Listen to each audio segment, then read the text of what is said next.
Welcome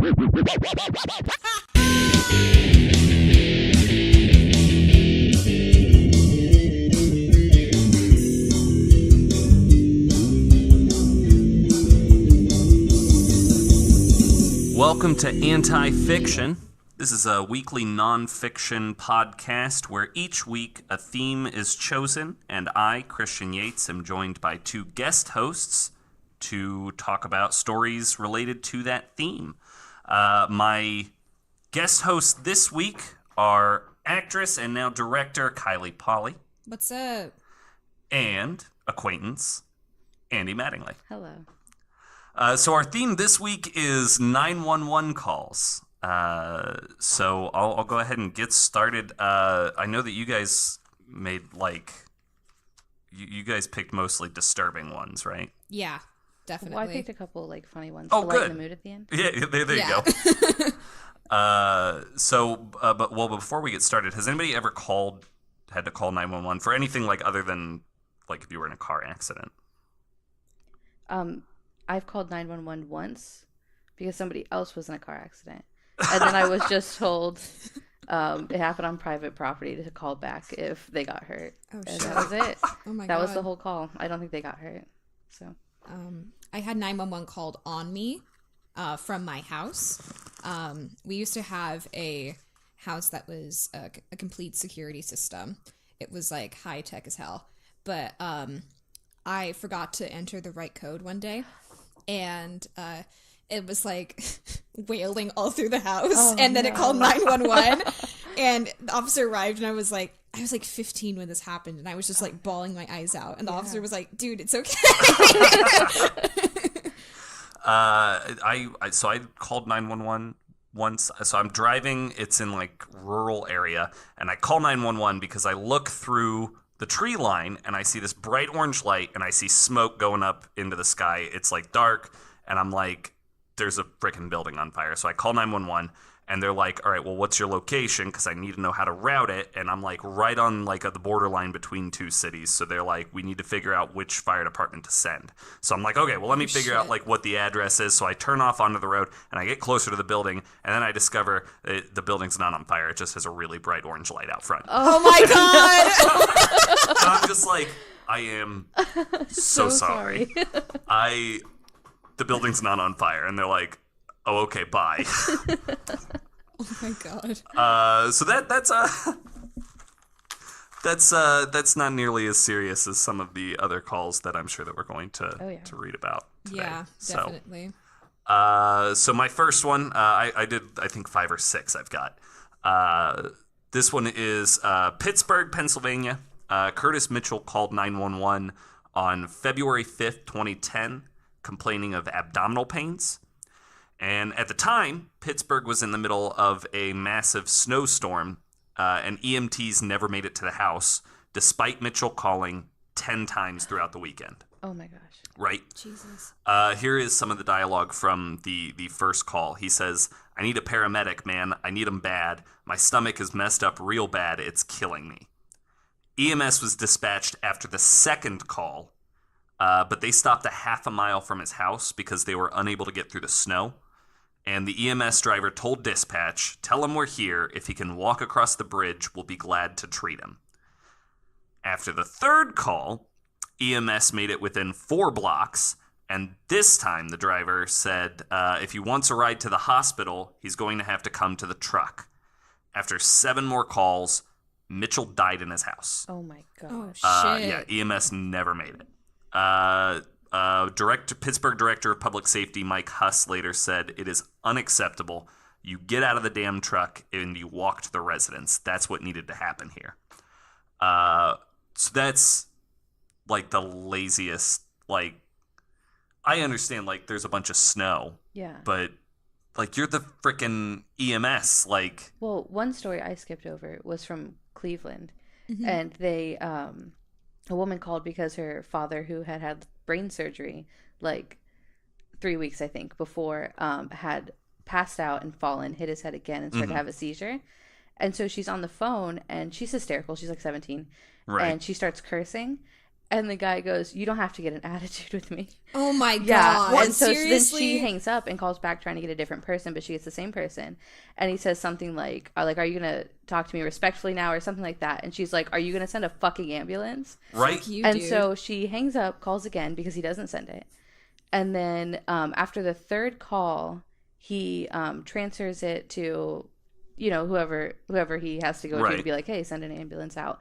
And he refers to her as that foul-mouthed girl. Like, so I'm going to send you to this place. This foul-mouthed girl called me. I wasn't able to transfer it to you before because she kept hanging up. Right. But one of the times, I think she hung up the first time and he hung up on her the second time. And then she called a third time and then he transferred it. Jesus. I know. That's crazy. I hate people. Yeah. All right, so I got another story.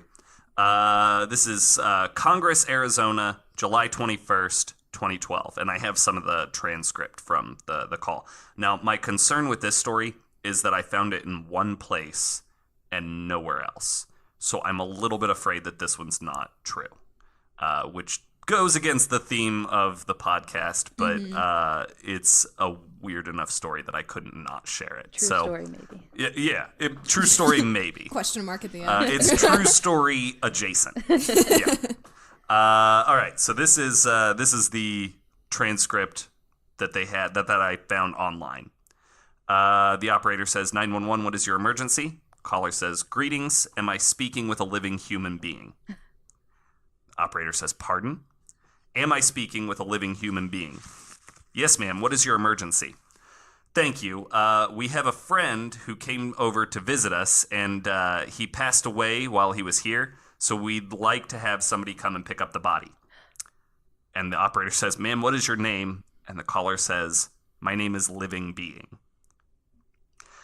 24-year-old Joe Fitzpatrick went to a spiritual healing retreat on July 20th in Congress, Arizona, and stopped taking his type 1 diabetes medication after someone told him a spiritual healer could fix his illness. Oh, no. The next day, his family received an anonymous call from somebody at the retreat telling them that Joe had died. 2 hours after that, because then they call police, obviously, but 2 hours after that, a member of the group, and the group, by the way, is called Nothingness, they made a call to 911. That call I just read you. When the operator asked if the woman would like to speak to a professional for help with CPR, the woman chuckled and said, no, I think it's unnecessary. Right. Oh my gosh. When police investigated, they found one man and 3 women in the house who would only give their name as Living Being. Oh my god. Yeah. Fitzpatrick had been looking ill when he visited, according to the people in the house, and he excused himself from the group meeting, and he was later found lying dead on the floor by a bedroom. Jesus. So like I said, that the video that I watched was from a CBS station, and then they cited in the description of the video, they cited an ABC news story, but I could not find anything besides that video. So I don't know how true that is.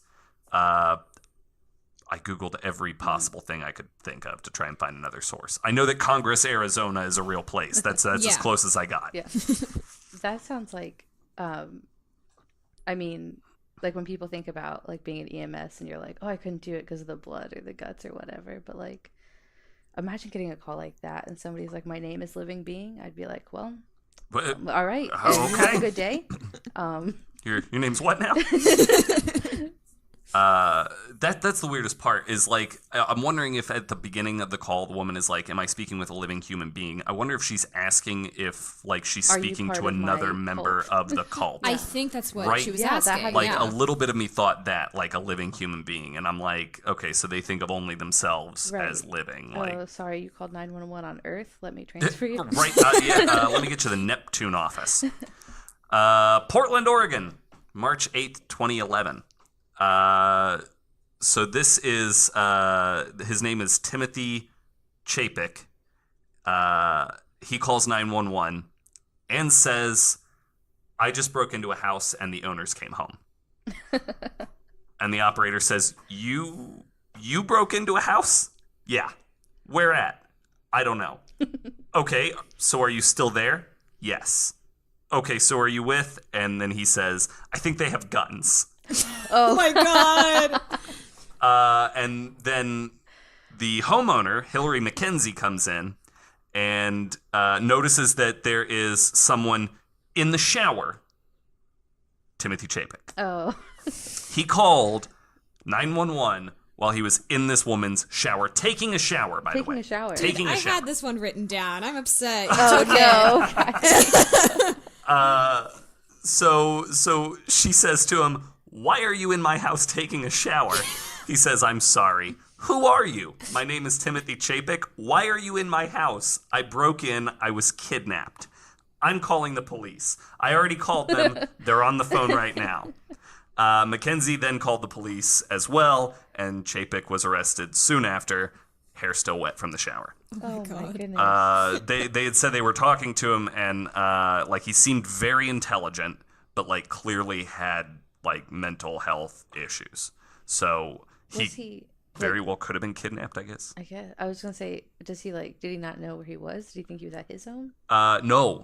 He knew he broke into someone else's house to take a shower. To take a shower because he had just been kidnapped, is what he said. Okay. So like he got away, I guess, from his kidnappers. And was like, I need to take a shower. And was like, right, yeah, like before I fucking do anything else. Did he say who he was kidnapped? No, not that I found in any of the other articles. Wow, I looked at a couple different places, and so it could be very well lying. Yeah, it's very possible. Yeah. It's also very possible that he 100% believed this happened to him, and it didn't. Yeah. It's also very possible that he really was kidnapped, but from what I understand, the police were not looking into the kidnapping because they determined he probably wasn't. He just had these mental health issues. Yeah. And maybe he thought that he did. Mm-hmm.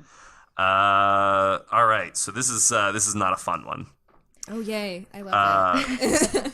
So that I have some fun ones for after this one, but I was thought going to I'd ask if you stick did them the in fun ones first, because I put my fun ones at the end. I sort all the of horrible mixed things them together, you know. 17-year-old Jake Evans called 911 on October 5th, 2012, to report that he had just shot and killed his mother and sister.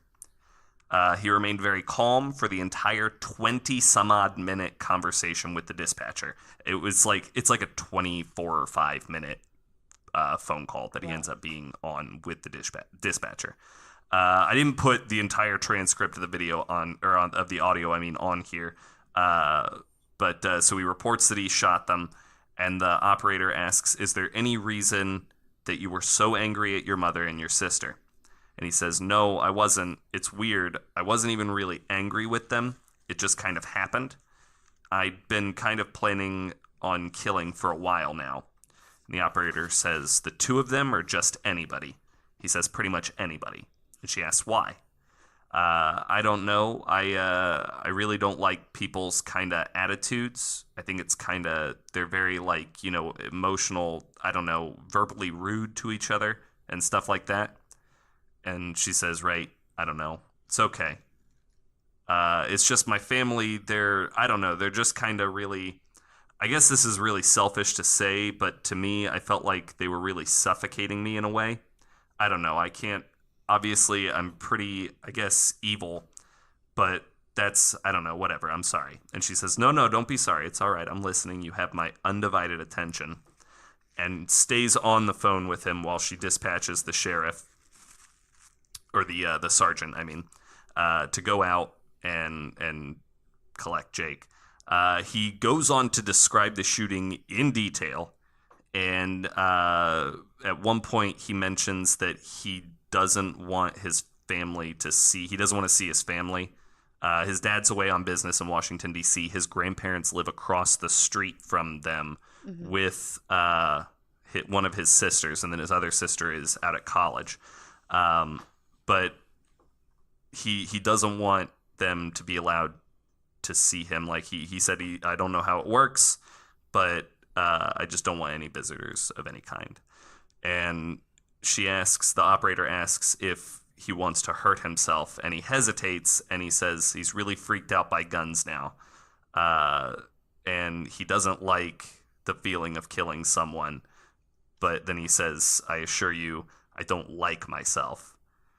He's just really freaked out by guns Right. now. It's a little bit heartbreaking, that story, because like there's no lead up to it. He just was like, I thought about killing somebody for a while, and then I decided, here we are. Fuck Yeah, it. Now or never. I mean, I told you earlier I was going to do this one, and you were like, "Don't," because I'm doing it. Yeah. But one of the videos that I watched about it, he had watched. He was really into the Halloween movies.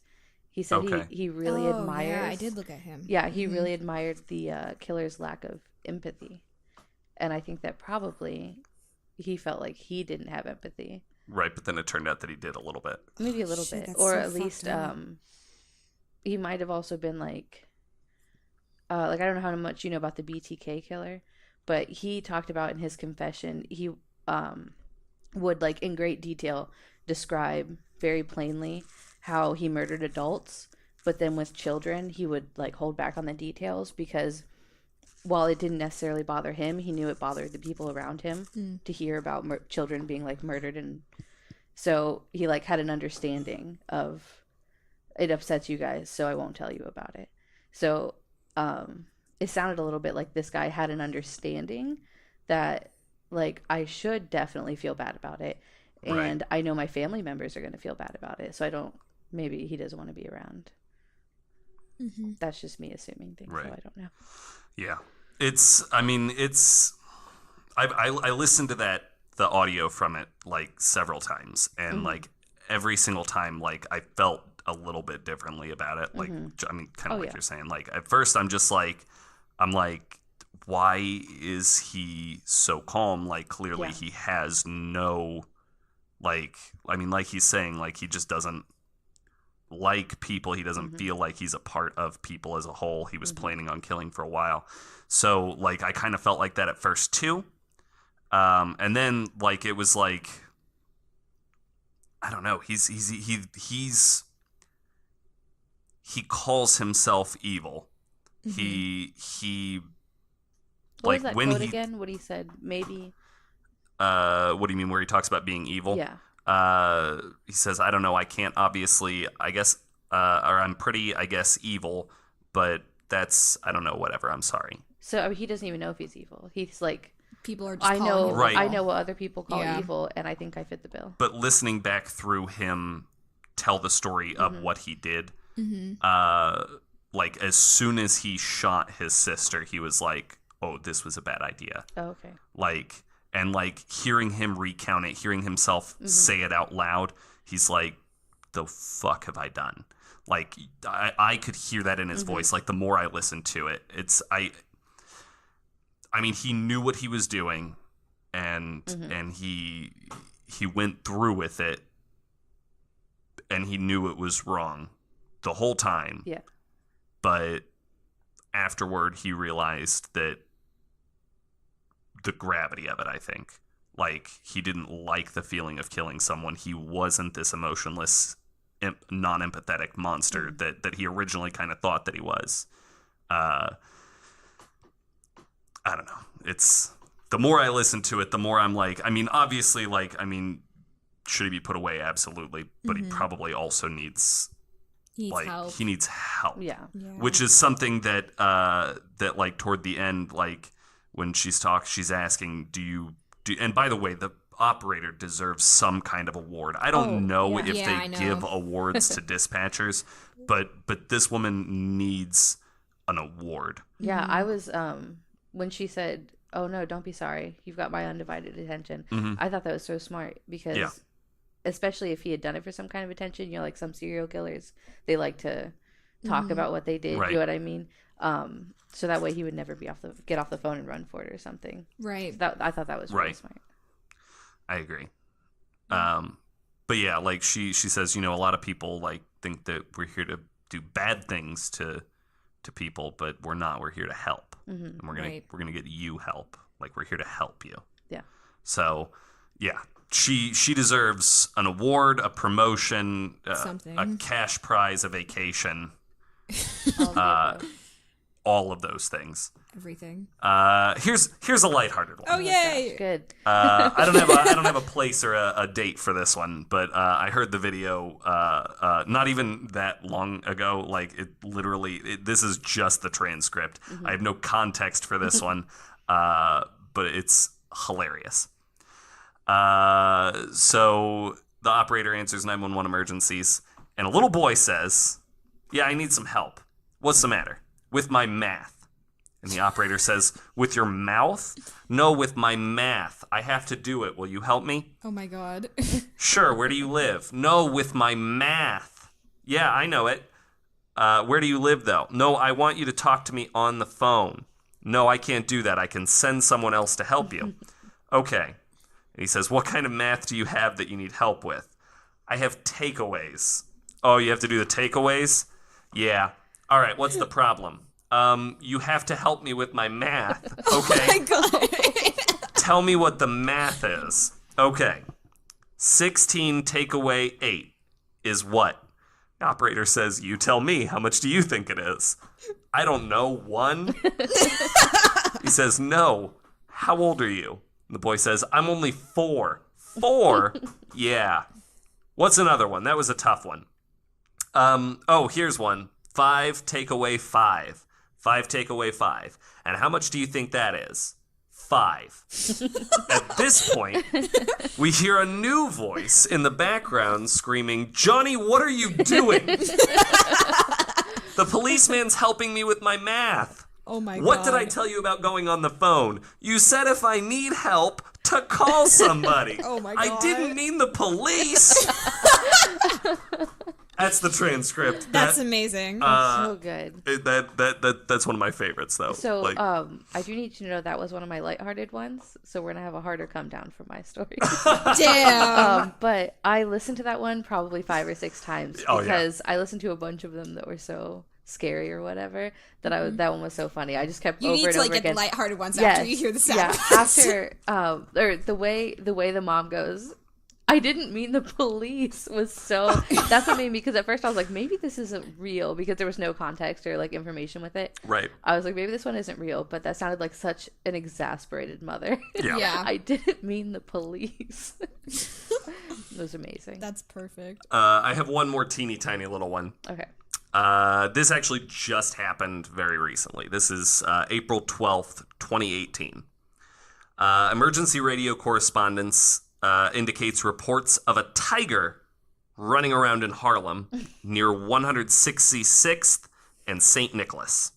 Amazing. News 4 crews were on the scene in 15 minutes, but they didn't see a tiger and they didn't see any police.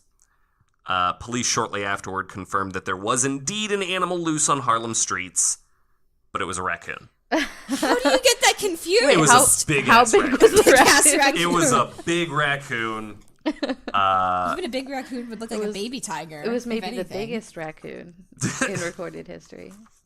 And it was also orange with black stripes. I did see a different news story. That one just happened recently. I saw it on Yahoo News a few weeks ago, Okay.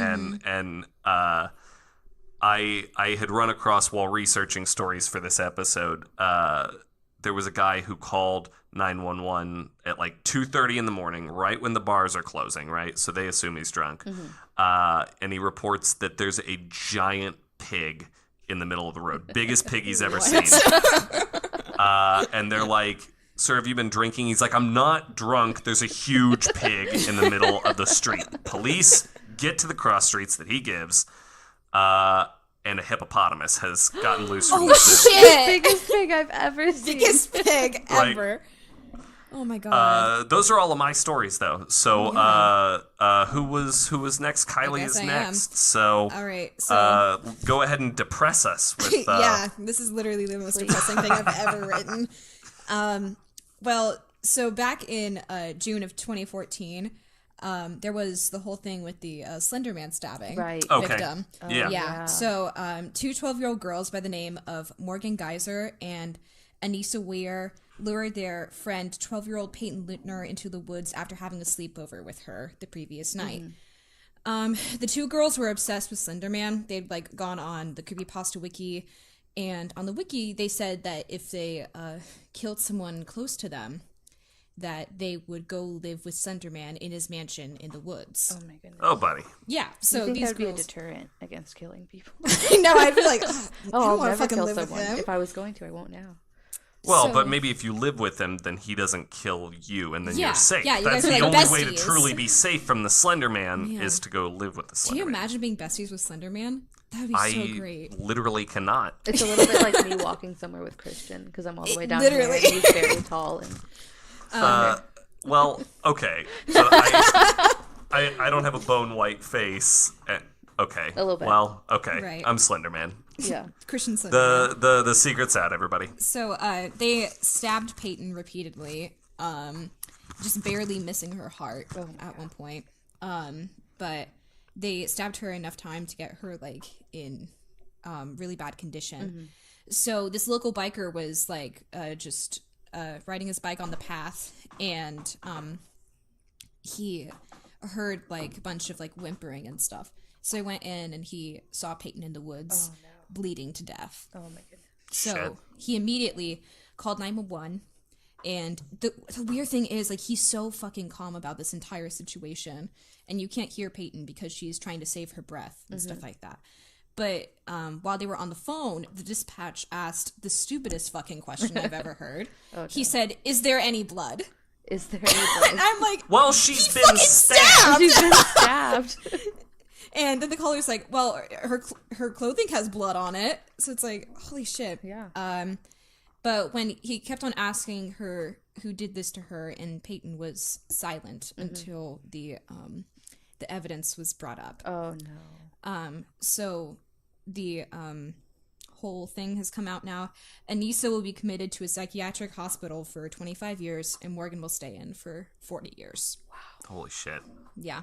These are like 14-year-old girls. Wow. Just crazy. Shit. I know. But I forgot about that. Yeah. yeah, it's a fucked up case. Yeah. One of my favorites, though, honestly. I mean, that's so wild that you can just get so immersed in something like that. I know. Yeah. Well, I mean, there are stories about like fictional like killings or Yeah. attacks or assaults over fictional shit all the time. There was somebody actually where I'm from that it was outside of a library, and they got into a physical altercation over Pokemon. Oh my wow. god. This was before Pokemon Go. Oh, so this it was before that? So it wasn't even- Yeah, it wasn't even You like got my fucking Pikachu. right. Yeah. And I'm like, they're digital. There's 8 of them right there. Yeah. Yeah. But I mean, this was like years before Pokemon Go. This was just like which Pokemon is best. That's what it was. And Seriously? right, and then like the one kid like beat him up and tried to stab him over it. Holy shit. These were like- these were like 12 or 13-year-old kids I just out in think front of a about, like, library in broad The daylight. kind of stuff, like, what would you kill somebody for? You know what I mean? Yeah. Like, Klondike bar, that's easy. Mac and cheese. You guys are the worst.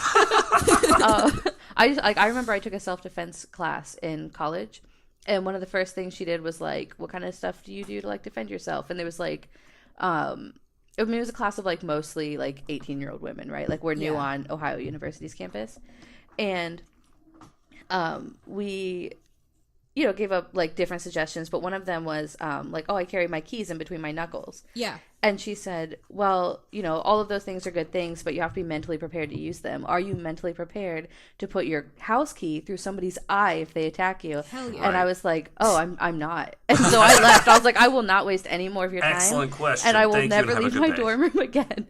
And then I ended up going back a few weeks later and was like, all right, I've mentally prepared myself. Right. But like, I mean, it took me a couple weeks to be like, yes, I could attack somebody back who was trying to attack me. Right. I think it would take me a few more months to be like, I'll attack you for Slender. So this next case is one of the fucking most terrifying 911 calls I've ever heard. So Sandy Harold in the 90s owned a chimpanzee named Travis.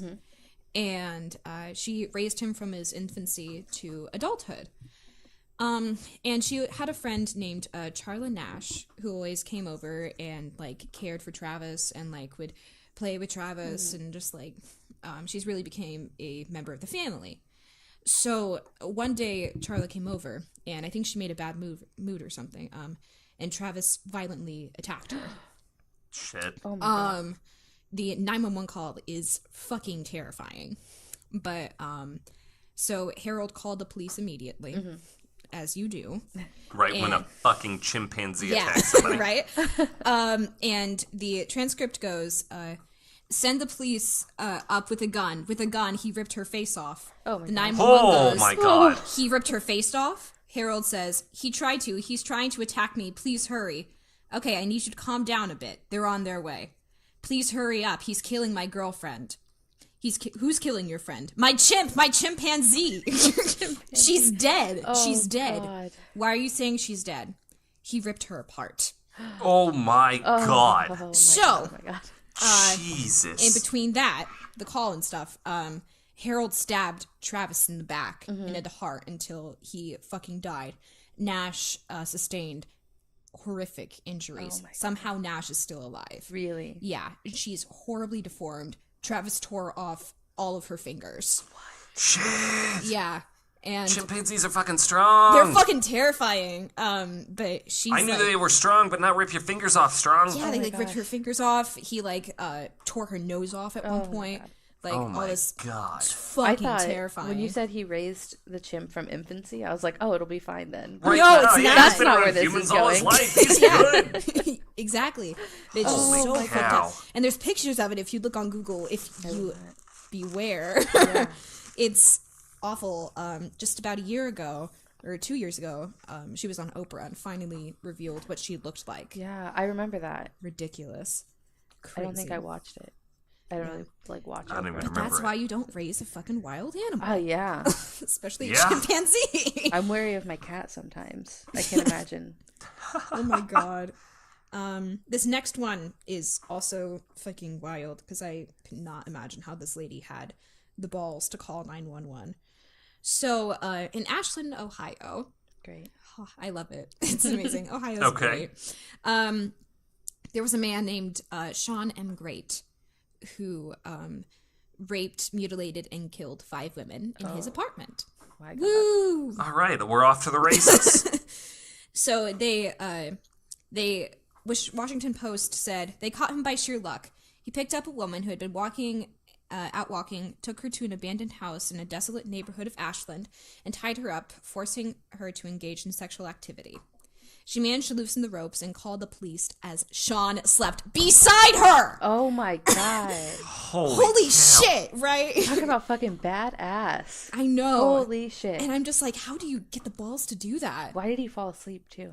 Well, they had been doing sexual activity. It just and tuckered he was him probably out. He was probably Actually, like, I'm oh, like, Yeah. fuck, man. Let me take a nap before I kill you. Yeah, Yeah, I exactly. just Oh need my to God, rest she's my up a bit, hero. get my strength back. Right. And she's like, all right, well, fuck this All shit, right, well, I'm while out. you're doing Yeah. that. Yeah. Yeah. Peace out, homie. So I took a little bit of the 911 call, but not all of it. Dispatch said, "Are you bleeding?" Jane Doe, that's what we are calling her because we don't know her name. Right. Jane Doe says, "Not anymore." Dispatch says, "Where are you bleeding from?" You don't have to talk if you don't need to, okay? Do you know where he lives? Jane Doe says, oh shit, I just woke him up. Oh no. Thankfully, he went back to sleep after that. Okay. Thank God, right? So Jane Doe managed to get out of the ropes and walk out of the bedroom. And the police had been at the door after 10 minutes. Wow. And whenever they went inside, they found 2 more bodies of Oh women my God. Shit. that he had killed and mutilated. But Jane Doe had thankfully gotten out. Yeah. So- Wow. I'm just like, damn, Fuck. she gets everything. Look Oh at her. God. I know. Oh my God. That's an episode of I Survived right there. Literally, I'm just Yeah. like, I don't even know how you would like No. have the mental capacity to be like, okay, I'm I gonna don't- go yeah. fucking call the police right now. Oh my gosh. But she deserves an award. The next one is Alex Crane. He was a 14-year-old boy. He called 911 minutes after he murdered his parents, Tom and Kelly Crane. So the murder weapon was a lever-action .30-06 that was a family heirloom. Which, why do you have that as a family heirloom? Right. But anyway, he said that there was no motive to his killing. And, which I think that makes this a bit more fucked Yeah, up. it's murder. Yeah. He did this. So he told his friends the day prior that it would be his last day of school. Oh my god. Because he and his family were getting evicted. Oh, which was a my fucking lie. Yeah. Right? So, while he was on the phone... I thought of a terrible joke. Oh, God. Give it to me. Yes. They were getting evicted from their bodies. Oh, my God. I'm so sorry. That's so bad. It's a terrible joke. I don't want to make light of a terrible situation, but that popped into my head, and I couldn't not say it out loud. And now it's on recording, and it will haunt me for the rest of my days. Great. So, when... Minutes after We'll just he have the sound shot his editor edit parents... that out. Yeah, let's just do that. Minutes after he shot his parents, he called 911, and he was sobbing uncontrollably, shaking and screaming. And he said, "I was just sleeping. The next thing I know, there was a gun in my hand, and my parents were on the ground." Oh my god. And he kept on repeating, "I love my parents. I love my parents. I don't know why I did it." Oh my Oh god. my god. He's sleepwalking. And Shit. Well, I don't think that's real. I don't think that's what happened. Maybe not, but like, I mean, you know how like people like sleep, eat, sleep, drive. Yeah. Yeah. He sleep murders. He sleep murders. Okay.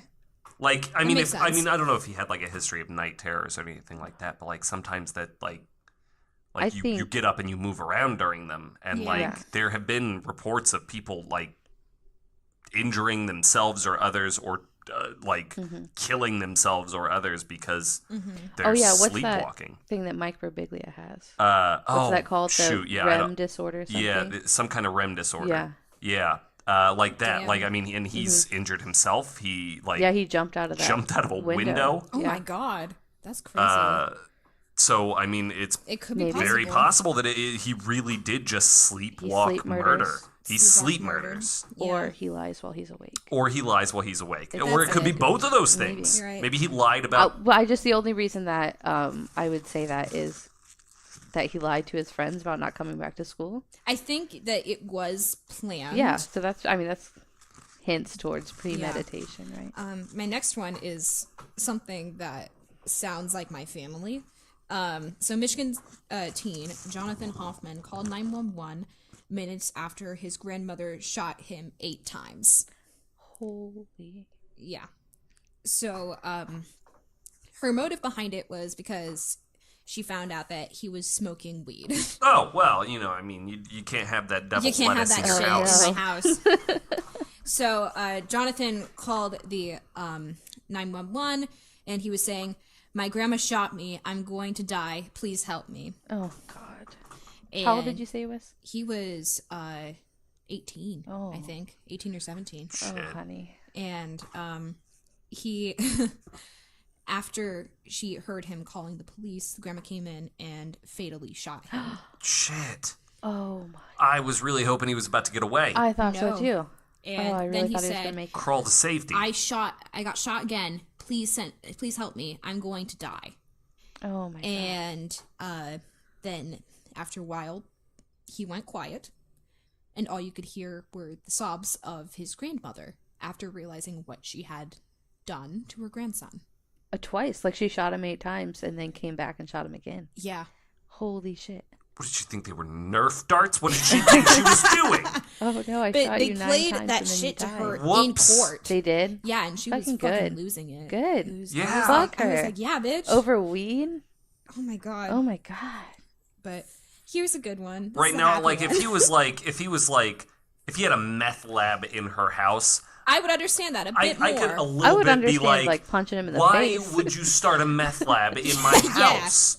Do you know how dangerous that is? Mm-hmm. And then you're like, are you going to cut me in? And then that's when you shoot Oh my them God. when they say no. Christian. Sorry, They I say started no. watching Breaking Bad recently. It's okay. Next one's a happy one. Okay, It's good. kind of funny Alright. because it sounds like me.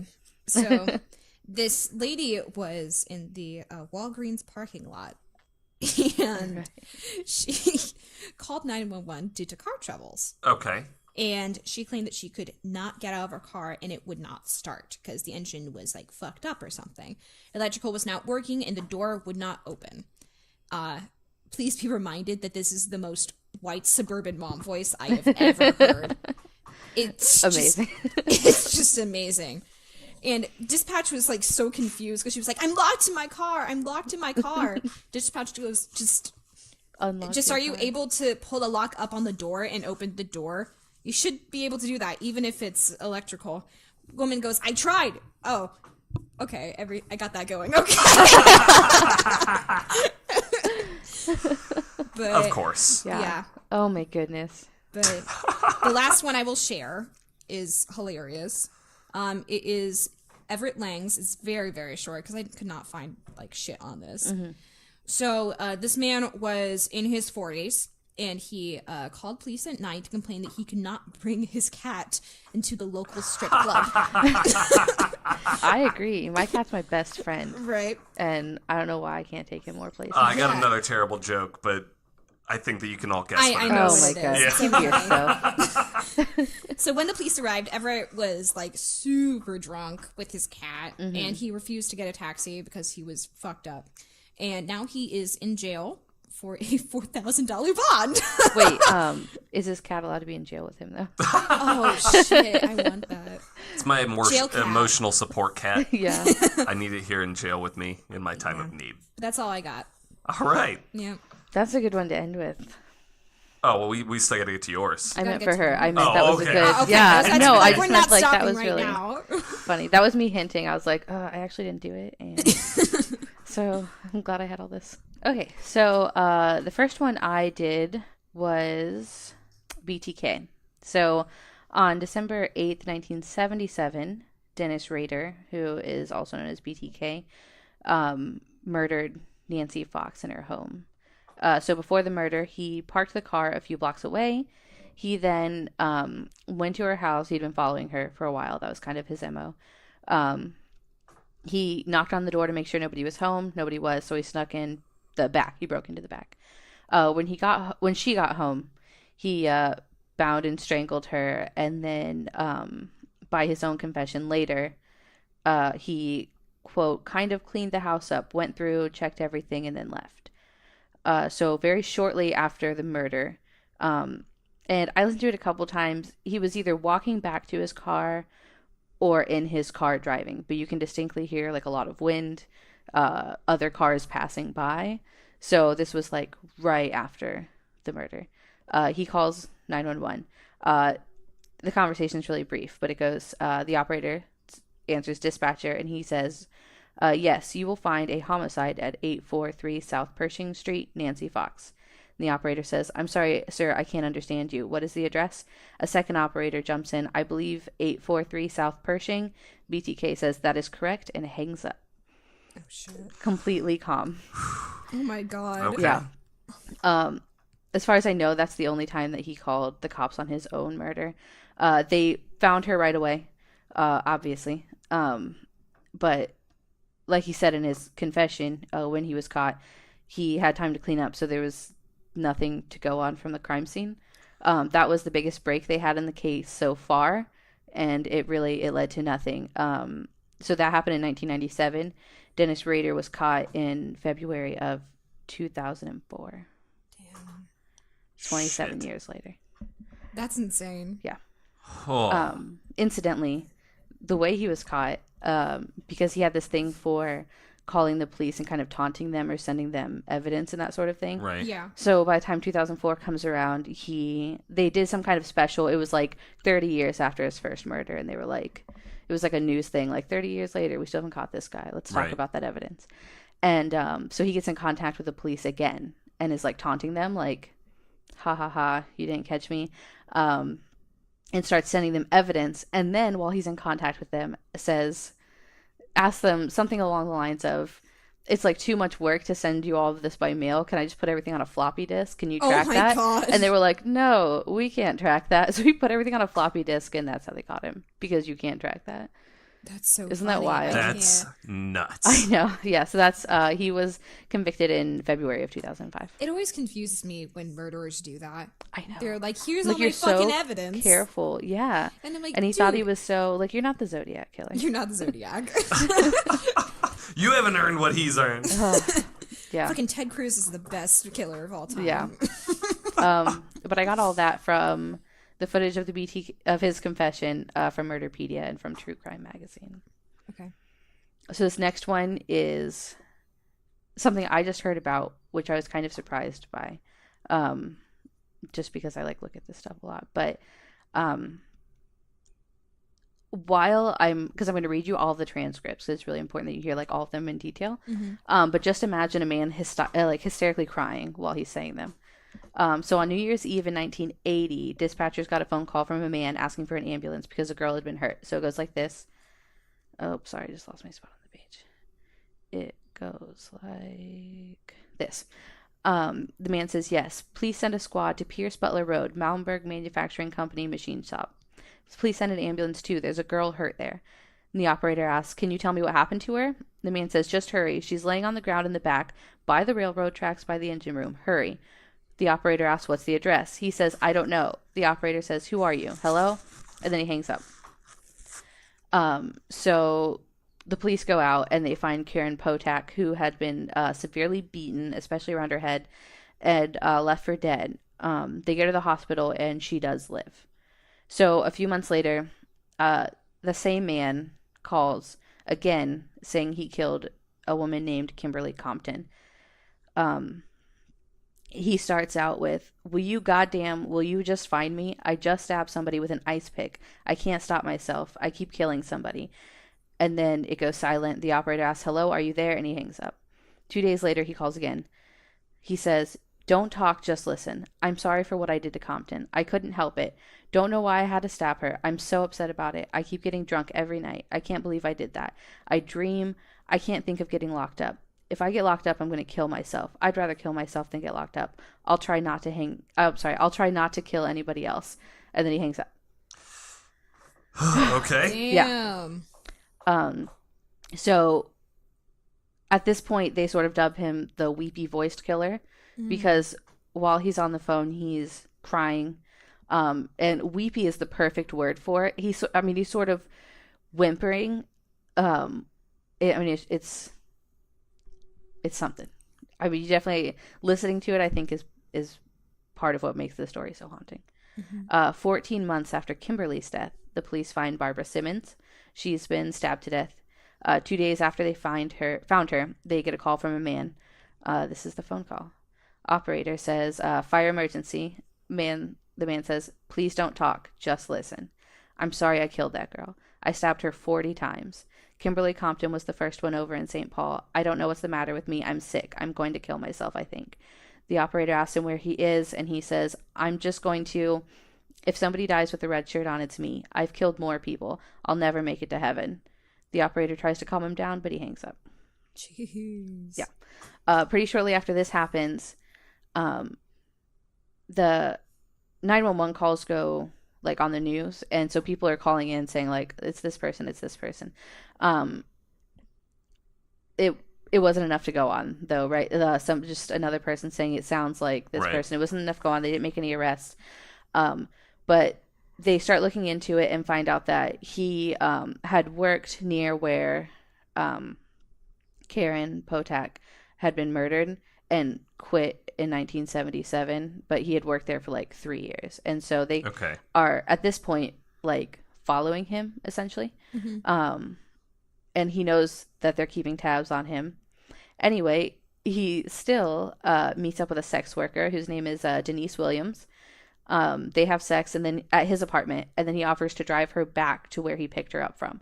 On the way back, though, he pulls down a supposed shortcut, and she gets suspicious. So she looks around his truck and sees a glass bottle and decides if he tries anything, she's going to attack him with it. They get to the end of the road that was supposed to be a shortcut, and he stabs her with a screwdriver in the stomach. So she smashes the glass bottle against his head because she's a fucking badass. Right. Yeah. So she gets out of the car, and he stabs her several more times. But her screams wake up a man who lived nearby, and so he runs to where she's screaming, confronts the killer, and he books it. But once he gets home, he realizes that the wound on his head still doesn't stop bleeding. So he calls 911 again. He says, I need an ambulance. Where? 1505 Westminster. 1505? Yes, Westminster. Okay, what's the problem? I'm all cut up. I got beat up. The operator asks which apartment number. He says, 208, I'm bleeding. The operator says, 208, where are you? Okay, where are you bleeding from? And he says, from the arm, from the arm, my face, my head. So of course they recognize his voice, right? At this, I mean, he's not like sobbing hysterically in this one. Right. I mean, he's fucking upset though. He's bleeding a lot. Right. So the first time he's probably actually upset. the first time he's probably really, really upset. Yeah. They recognize his voice, and they're able to connect his injuries with Denise, who had been taken to the hospital, with what she said. She confirmed a picture of him that he was the attacker. So they arrest him. He does get convicted of Denise's assault and Barbara Simmons' murder, but they cannot connect him to the other murders based on his voice alone, even though his mother and his sister, there were two other people that I didn't write down, they confirmed that those were his voice, but it wasn't enough evidence to go on. So he did not get convicted of those murders. Okay. A few years later, though, in prison, in 1987, he finds out that he has cancer and that he's given about a year to live. So he confesses to Kimberly's murder. He confesses to Karen Potak's assault. And he confesses to another murder that he wasn't even connected to, Kathleen Greening, who he drowned in her bathtub. He did die the following year in 1988. Dang. Shit. That's a lot of evidence right there. Yeah. Holy cow. It's a lot. It's a really long story. It was a lot, and it was really intense. And I got halfway through it, and I was convinced that somebody else was going to do it. And that's why I checked with you earlier to make sure you didn't. No. Because I was like, this is a lot. But I got all this information from the Criminal Minds Wiki, which I thought was interesting. They must have done an episode right. with someone similar. Serial Killer Documentaries is a channel on YouTube, which is where I got the transcripts from, because two of them I was able to do the transcript for myself, but he's so hysterical that it's hard to understand him. So I tracked down this one, and then also Murderpedia. Yeah, it's so wild to listen to him, because he sounds like he's seen somebody be remorseful before, and he was like, that's what I'll do. And all the articles that I was trying to find, when I was trying to find the transcript, all these articles kept calling him the remorseful serial killer. Right. And I was like, I just don't believe that. Right. You showed me some of the recordings, and I'm like, it sounds like somebody who heard about what empathy was. Yeah. Like from third hand. Yeah.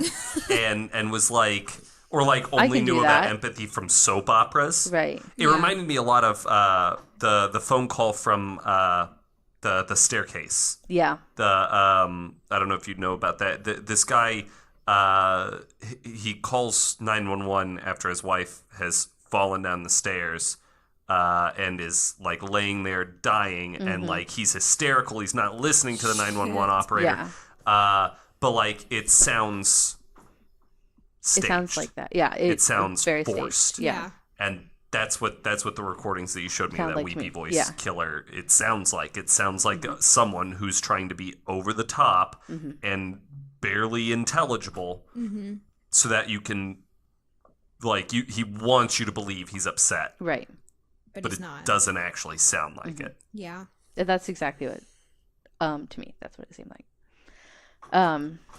Okay, so my next one is not a 911 call, it's a 999 call.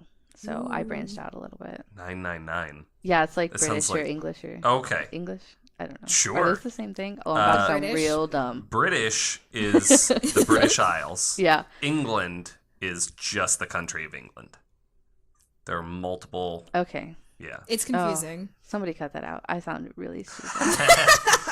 Listeners, if you are from the British Isles or England or the UK or Great Britain, because those are all different things, Don't tell them my last name. I mentioned at the beginning of the show, and you can tweet us directly to yell angrily in a British typed accent. Please exaggerate your accent. Bloody through- infuriating. That was. That's You can really also bad. make fun of Kylie's British accent. Yeah, I can do better. I just a kid. I can't even try. Okay. What if I did? What if I read this in like an accent? Oh That my would be. god, I wouldn't, that'd be though. so good. I'm not. the worst. Okay.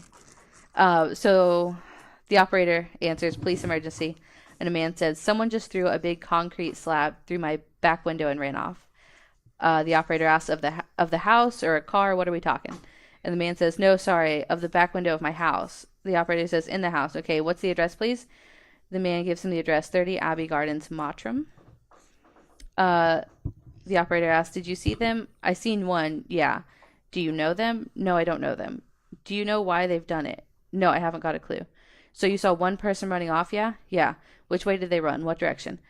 He ran, there's like a field at the back. I just see him running over the field. I can point it out to the officer. Your name, please? Adam. What's your second name, Adam? Gartree. All right, I'll get an officer up there to have a look around to see if they see anyone similar, and then they'll come and see you. All right, Adam? How long will it take? Do you know roughly? I know it's not that serious. Well, because it's just happened, it's gone in on the priority, so that's within the hour, certainly. Okay. They'll try and get up there as soon as possible. If there's a possibility that he's still knocking about. The man says, all right then, thanks very much. Operator, okay. Man, I'll be waiting. The operator says, all right, Adam, goodbye. So within the hour, 2 police officers show up to his house. He opens the door and immediately begins firing at them. What? Holy shit. He shot 32 times and hit them both 8 times. After he stopped firing, he threw a hand grenade at them. What? Oh my god. One officer died at the scene. The other died later at the hospital. Afterwards, he drove to a police station and handed himself in, confessing to 4 murders. The 2 officers, his own father, and a man in a pub he fought with whose name was Mike Short. Oh my god. And then 3 attempted murders who were 3 men with Mike Short at the pub. So this guy was actually Dale Krieger, not Adam Grasstree. He was a drug dealer who was known for having one eye. He said it came out in like a scuffle. It just came out. Yeah. Just boop. Yeah. So it seemed unlikely, but I looked at a Wikipedia article about it, and then I listened to the transcript, like a video of it on YouTube, and then I looked at the Wikipedia article of about his backstory, and he was just a super violent dude. The hand grenade thing was the thing that threw me off the most, and that was not the first time he did that. How do you get that? Right. You don't just go down to your local grocery store and you're like, let me get a pound of the cucumbers. And, are those hand grenades? Let me get some of those too. Some of those, yeah. Yeah, so that one was wild. Mm-hmm. Yeah. I considered starting with the fact that it was a murder, but I knew Christian would yell very loud, and I wanted to experience that. And you did, so sorry for playing with your hearts there. All right, so I'm going to skip over the 4-year-old boy who needs help with his math, but big mood, am I right? Right. Sometimes, you know. Big mood. Right.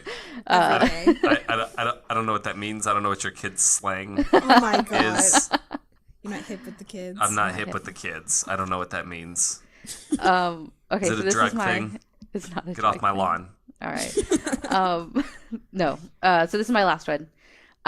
This happened in Indiana. I couldn't figure out what year it happened. But a man starts having trouble breathing, so he calls 911. But when they answer, he realizes he can't speak. So he hands the phone over to his daughter. So the operator asks, "What's wrong?" And the girl says, my dad can't hardly breathe." And the operator says, "Okay, hold on a second, okay?" "Okay." The operator asks, "How old are you?" And the girl says, "I'm 5 years old." Oh wow. The operator asks, "Okay, what's your name?" And she says, "Savannah." "Okay, Savannah, hold on. I'm getting them dispatched, okay?" And she says, "Okay, you need to come real fast." And he says, "Okay, Savannah, I have them on the way. Is your daddy still awake?" "Yeah." "Okay, is your front door unlocked, Savannah?" So then she turns to her dad and says, "Is our front door unlocked?" And then back to the operator, "No." The operator says, "Okay, Savannah, can you go unlock that front door for me?" "Sure." "Okay. All right, I'm going to go now. Don't worry, Dad. Can you ask him if this has ever happened before?" So she asked her dad, "Has this ever happened?" And then back to the operator, "Nope, so far so good. He's still awake." Mm-hmm. So the operator says, "Hey, ask him if he has any chest pain." And also, this operator was amazing too. He was very like Right. nice and not, some I think adults talk to kids, especially 5-year-olds, kind of condescendingly. Right. He was not at all. He was just very much like, "Hey, can you do this for me? Cool beans, thanks." So, so he says, "Hey, ask him if he has any kind of chest pain." And so she asked her dad, "Do you have chest pain?" And the operator, she says back to the operator, "Yes." And he says, "Okay." And Savannah goes, "This is his first time." And the operator says, "Okay." Sorry, I lost my place again.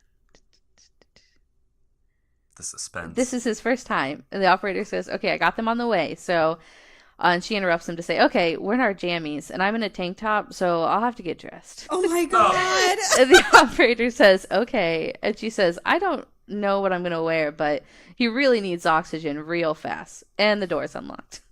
So the operator says, God. "Okay." And so, and the whole time she's comforting her dad. So she's like, whispers away from the phone, "It's okay." And so the operator says, "Is he still doing okay, Savannah?" And she says, "Yeah, he's okay." And then she says, I'll be in my room and I'll be putting on, and the dispatcher goes, "Say, Savannah, I want you to stay there with your daddy, okay?" And she says, "Okay." And he says, "I need you to make sure that he stays awake." So, and she goes, "Okay, I got that. And we have a dog that's really, small." And the dispatcher goes, "So he's friendly?" And Savannah says, "He's friendly." And the dispatcher says, "Okay." And Savannah goes, "He kind of barks." And the dispatcher says, "He kind of barks? Oh, that's all right. Oh, that's all right, though." And then she starts talking to the dog. "Lou, come on. The ambulance is on the way. Come on, Lou. Lulu, come here." And the dispatcher says, "Is your dad okay still?" And she goes, "Yeah." And the dispatcher says, "Okay." And Savannah goes, "So far, so good." And then starts talking to her dad again to tell him to stay calm. That's the cutest thing I've That's ever It was heard. very adorable. It was very sweet. She didn't sound scared at all. She was just like, "He's fine. I gotta Right. get dressed cool. though." He's got So this. she kept saying, "So far, so good." Right. So far, so good. He's handling his first heart attack very well. What a pro. I know. The best. That was very sweet. Holy cow. Kids are so cute. We should have more kids, like, be calling 911. Be calling 911. I think listen that to so only many. kids should be called Only 911. 911. I listen to Only so kids. many, so much audio of kids calling 911. there was- today. Well, yeah, you would have to after doing the weepy voice killer. Yeah, that one really messed with me. Yeah. There was one little kid 911 call I listened to, and I just started, like, legit crying. Yeah, which one was it? It was, I forget her name, but her mom and her stepdad were starting to have a fight. And he beat the mother down, and then he knocked her little sister out. Oh my gosh. And you could just hear her like screaming, like, "Stop it, stop it, stop Oh, it." And no. it was just That is so the most- heartbreaking.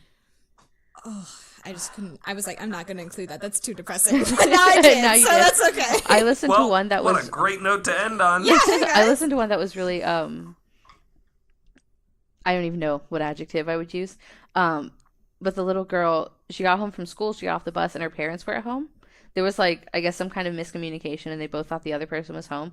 So she just waited around, and then it got dark, and still neither one of them were home. So she was like, "Well, I guess I'll just go find them." So she gets in her mom's car. I mean, she's young. I think she was like 6 or 7. Okay. So she gets in her mom's car and is able to start it, but then it backs out through the street into the neighbor's yard, and then she can't drive it, Right. because she's like 6 or 7. Right. So that's when she calls the police. But she's like clearly doesn't want to get in trouble for trying to drive the car. So she calls and she's like, "My mom's not home," and it's so sad. She's like, "My mom's not home. It's getting dark now, and I miss her so much." And she's like crying, and the dispatcher's God. like trying to make her feel better. And she goes, "And the car is in the neighbor's yard."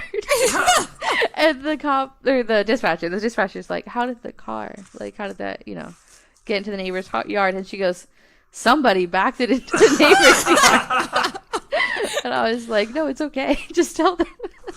But yeah, so they showed up and they figured out what happened and got a hold of her mom really quickly. That's so cute. Yeah, it was really, some of those kids are so resilient. I know. Right. It's it's really it's surprising. Yeah. everything is okay to a kid. Everything. Yeah. A Well, I kid's think just like, because they're "Oh, experiencing this is everything happening." for the first time. Yeah, this is happening. So Let's it's just so roll with it. normal. In Yeah. a world full of Go with the assholes, flow. there's like good kids. Yeah. And that makes me feel happier. All right. Well, awesome. Well, thank you guys for being on the show today. No problem. We will see you again. I'm sure you can always catch Kylie on her podcast Zulaplex, which is available on iTunes. Available on iTunes, Apple Podcast, and YouTube. Awesome. Cool. Yep. Well, thank you very much for listening. Make sure you follow us on Twitter at AntiFictionCast. You can tweet us ideas for stories, ideas for themes. You can correct our wonderfully researched facts, which we spent so much time looking into. Our knowledge of geography. Our knowledge of geography, our pronunciation of British cities. Just really whatever you want to yell at us about, please do. Thank you for listening. We'll see you next time.